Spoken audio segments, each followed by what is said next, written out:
ശരി ജയിക്ക്, ആ ചോദ്യത്തിനുള്ള മറുപടി അബിൻ പറയട്ടെ. അതിനു മുമ്പ് എനിക്ക് ശ്രീ കെ വി എസ് ഹരിദാസിനോടുള്ള ചോദ്യം. Shri K V S Haridas, Palakkad BJP അമ്പേ തകർന്നു. നിങ്ങളുടെ പ്രധാനപ്പെട്ട കോട്ടകളെല്ലാം മുനിസിപ്പാലിറ്റിയിൽ UDF തകർത്ത് തരിപ്പണമാക്കി കഴിഞ്ഞു. ഇനി അവിടെ നിന്ന് ഉയർക്കാൻ കഴിയുമായിരിക്കും BJPക്ക്, പക്ഷെ നന്നായി അധ്വാനിക്കേണ്ടി വരും. ആ മുനിസിപ്പാലിറ്റിയിൽ നിങ്ങൾക്കുണ്ടായ നഷ്ടം, അത് സന്ദീപ് വാര്യരൊടുവിൽ കൈവിട്ടുപോയത്, C കൃഷ്ണകുമാർ എന്ന പരിചിതനായ സ്ഥാനാർത്ഥിയെ നിർത്തിയത്, മുനിസിപ്പാലിറ്റിക്കെതിരെയുള്ള ഭരണവിരുദ്ധ വികാരം, ഇതിനെല്ലാറ്റിലും അപ്പുറം തൃശ്ശൂർ ആവർത്തിക്കാമെന്നുള്ള അമിതമായ ആത്മവിശ്വാസത്തിനേറ്റ തിരിച്ചടിയല്ലേ പാലക്കാടുള്ള ഈ ദയനീയ പരാജയം? Shri K V S Haridas.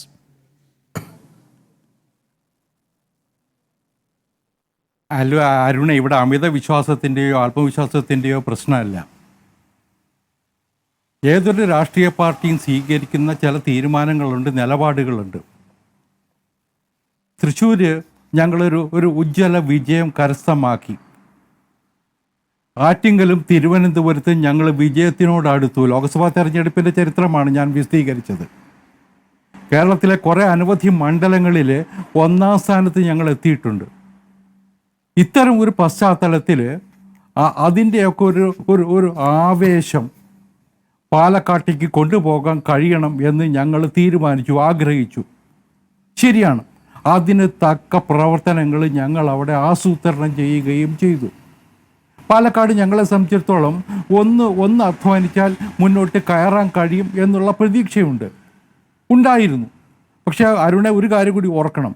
കേരളത്തിലെ ഉപതെരഞ്ഞെടുപ്പുകളിൽ 2 തവണ ഒഴിച്ചാൽ, പണ്ട് നെയ്യാറ്റിൻകരയിലും പിന്നെ കാർത്തികേയൻ്റെ മണ്ഡലത്തിൽ, എനിക്ക് ആ മണ്ഡലത്തിൻ്റെ പേര് എൻ്റെ മനസ്സിൽ ഓടിയെത്തിയില്ല, കാർത്തികേയൻ്റെ മരണത്തിന് ശേഷം നടന്ന ഉപതെരഞ്ഞെടുപ്പിലും അരുവിക്കരയിലും ഞങ്ങൾക്ക് വലിയ മുന്നേറ്റം നടത്താൻ കഴിഞ്ഞിട്ടുണ്ട്. പക്ഷേ പിന്നീട് കേരളത്തിൽ നടന്നിട്ടുള്ള ഉപതെരഞ്ഞെടുപ്പുകളിലൊന്നും വിചാരിച്ച വണ്ണം പ്രവർത്തനങ്ങൾ കാഴ്ചവെച്ചിട്ടും മുന്നേറാൻ കഴിഞ്ഞില്ല. ചെങ്ങന്നൂർ ശ്രീധരൻപിള്ള മത്സരിക്കുന്ന സമയത്ത് പോലും അങ്ങനെ ഒരു ചരിത്രം ഞങ്ങൾക്കുണ്ട്, ഞങ്ങൾക്കൊരു പശ്ചാത്തലമുണ്ട്. അതൊക്കെ മനസ്സിൽ വച്ചുകൊണ്ട് തന്നെയാണ് ഞങ്ങൾ പാലക്കാട് പണിയെടുത്തത്. എല്ലാ നേതാക്കന്മാരുടെയും ശ്രദ്ധ പാലക്കാട്ടേക്ക് കൊണ്ടുവരാൻ ഞങ്ങൾ ശ്രമിച്ചിട്ടുണ്ട്. പക്ഷേ വേണ്ടത്ര മുന്നോട്ട് പോകാൻ കഴിഞ്ഞിട്ടില്ല. അതൊരു വസ്തുതയാണ്. ഇപ്പോൾ തെരഞ്ഞെടുപ്പ് ഫലം നമ്മുടെ മുമ്പിലുണ്ടല്ലോ, കണക്കുകൾ നമ്മുടെ മുമ്പിലുണ്ട്. ഞങ്ങൾക്ക് അവിടെ ചില പാളിച്ചകൾ പറ്റിയിട്ടുണ്ടാകണം, സംശയമില്ല. പക്ഷെ അത് പരിശോധിക്കാൻ, അതിലെ പോരായ്മകൾ പരിഹരിക്കാൻ, അതിനെ മറികടന്ന് മുന്നോട്ട് പോകാനുള്ള ശേഷി BJPക്ക് പാലക്കാടുണ്ട്.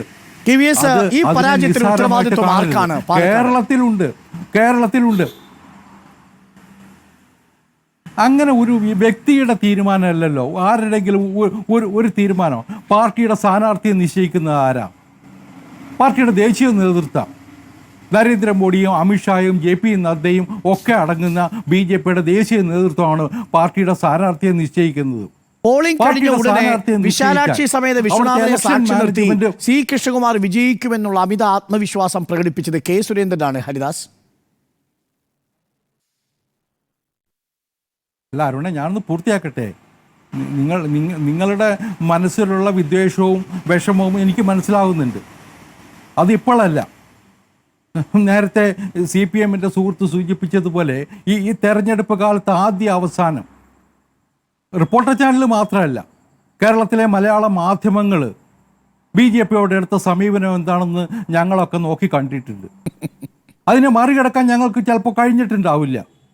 പക്ഷേ ഒരു സാമാന്യ മര്യാദ പുലർത്താതെയുള്ള വിദ്വേഷ പ്രചരണം കൊണ്ടുപോകാൻ നിങ്ങൾക്ക് സാധിച്ചിട്ടുണ്ട്. അതിൽ നിങ്ങൾ വിജയിച്ചു. അരുണയും ടീമിനുള്ള അഭിനന്ദനങ്ങൾ അതിനകത്ത് കേരളത്തിൽ നിങ്ങൾക്ക് CPMന്റെ വഴി വേറെ ഭാഗത്തുനിന്ന് വന്നു.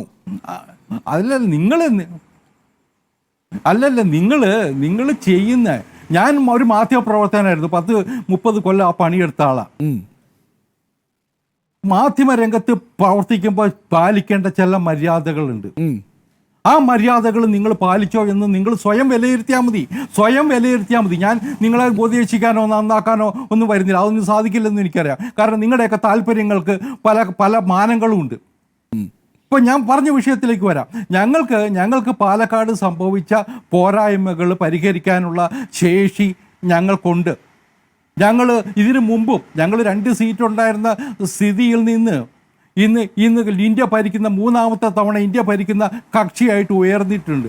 പോരായ്മകൾ പരിഹരിച്ച് അതിനുള്ള പരിഹാരം കണ്ട് മുന്നോട്ട് പോയവരാണ് ഞങ്ങൾ. ഓരോ അടിയും ഞങ്ങൾ അങ്ങനെയാണ് മുന്നോട്ട് വെച്ചത്. അതുകൊണ്ട് കേരളത്തിലും ഞങ്ങൾക്ക് സാധിക്കും. ഓക്കെ, ഞങ്ങൾ അതിൽ മുന്നോട്ട് പോവുക തന്നെ ചെയ്യും. അതിന് ആരെയും കുറ്റപ്പെടുത്താനല്ല. സംസ്ഥാന പ്രസിഡന്റ് ഉൾപ്പെടെ ഞങ്ങളുടെ നേതാക്കന്മാരൊക്കെ ഓരോ ബൂത്തിൻ്റെ വരെ ചുമതല വഹിച്ചുകൊണ്ടാണ് പാലക്കാട് പ്രവർത്തിച്ചത്. ഞാൻ ഉൾപ്പെടെ അവിടെ ഉണ്ടായിരുന്നു. ഞങ്ങൾക്കൊക്കെ ചുമതലകൾ ഉണ്ടായിരുന്നു. അതുകൊണ്ട് പോരായ്മകൾ എന്തെങ്കിലും ഉണ്ടെങ്കിൽ, പ്രശ്നങ്ങൾ എന്തെങ്കിലും ഉണ്ടെങ്കിൽ അത് വിലയിരുത്താനുള്ള ഒരു സിസ്റ്റം പാർട്ടിയിലുണ്ട്, BJP-യിലുണ്ട്. അത് ആ വഴിയിലൂടെ BJP നീങ്ങും. ഞങ്ങൾ ഒന്നിച്ചിരുന്ന് ചർച്ച ചെയ്യും, പരിഹാരം കാണും. വർദ്ധിപ്പിക്കാൻ സാധിച്ചു എന്നുള്ളതും വസ്തുതയാണ്. KVS ഹരിദാസ്, പാലക്കാട് നിങ്ങൾക്ക് കുറയുമ്പോൾ ചേലക്കരയിൽ നിങ്ങളുടെ വോട്ടിൽ ഒരു വർധനമുണ്ടാവുന്നു. 2021 അപേക്ഷിച്ച് 9,400-ലധികം വോട്ട് അവിടെ വർദ്ധിച്ചിട്ടുണ്ട്. അത് വസ്തുതയാണ്.